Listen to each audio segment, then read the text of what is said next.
Hello everyone and welcome to my channel.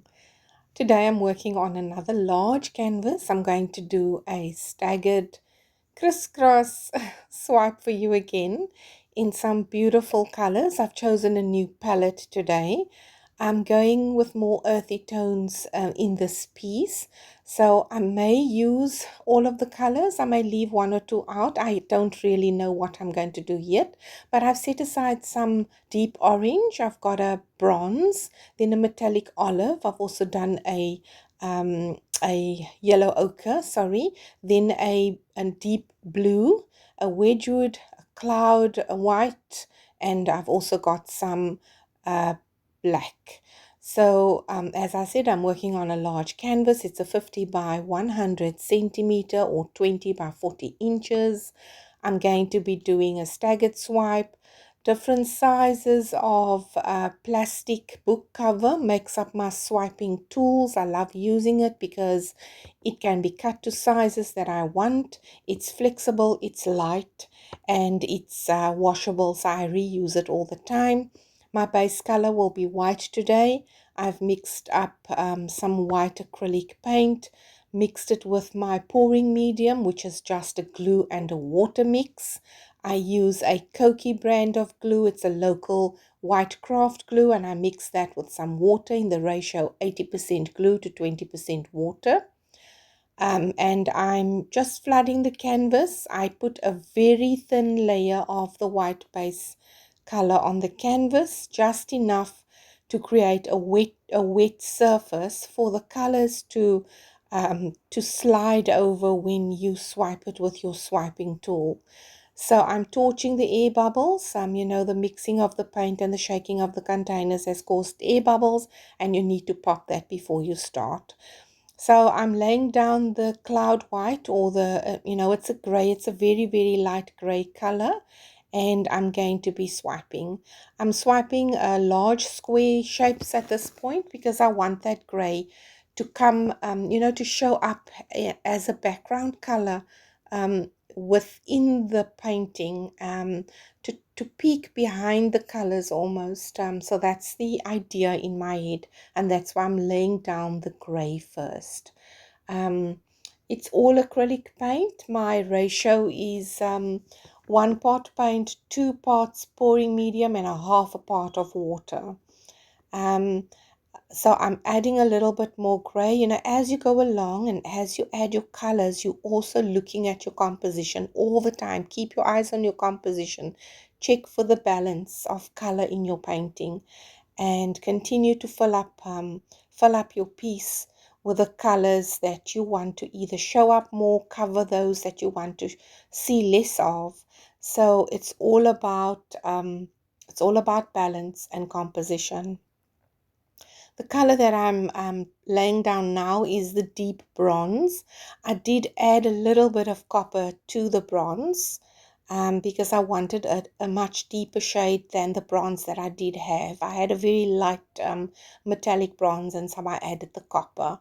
So once again, I am swiping next to the gray, over the gray, partially over the gray, above the gray, just getting a sense of contrast also with that gray color.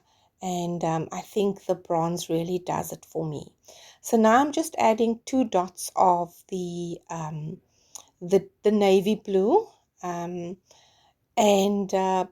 later on you will see that I actually fill it up more, because in the beginning I like the separation of the 2 stripes, and then later on, as I looked at the painting, you step back and you take a look. I felt that I needed a little bit more of a solid color coming through. So this color that you see me laying down now is a yellow ochre, very underestimated yellow that I used to shy away from using yellow ochre, but I don't do that anymore. Some people call it mustard. Some brands, if you're looking for yellow ochre, you can also very close to the mustard. But it really stands out in a painting, especially when you're doing earthy tones or natural tones. That's a real great color to use. The next color is one of my favorites. I tend to reach for it often. It's a Wedgewood blue, and really nice and soft color. It's a Daler Rowney product and makes most beautiful cells in a swipe. So there's no silicone added here, just the natural friction of the plastic against the white base causes cells to come up in some of the colors. Not everything, the opaque colors won't show cells, but your metallics will. Then I've added the olive. It's a metallic olive. Once again, beautiful sheen, beautiful color. It blends so nicely against the yellow ochre, the bronze, and that navy blue. Here you see me filling in those lines. I wanted the navy blue to be separated, and then later on I decided, no, I want a little bit more of a solid color to show up. So I filled it in again and swiped over it. And that's the beauty of the swipe. You swipe over. You can swipe twice. You can swipe thrice. Keep just adding your color and pulling it and swiping it. So I've shown you I've got a palette knife. I love this palette knife. I use it lately in a lot of my paintings to finish them off. So what I'm doing here, I'm using the palette knife to pull the color and to create clear demarcation lines, and I really wanted to give this painting an abstract feel.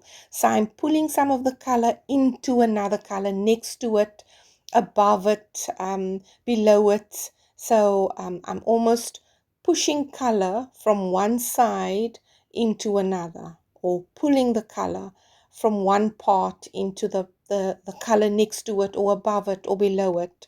So it gives it an abstract feel, but it also creates almost clear demarcation lines, and a beautiful pattern in the painting. So I don't have to go over it when it's dry. I'm doing this while the paint is still wet, and really having a lot of fun doing this.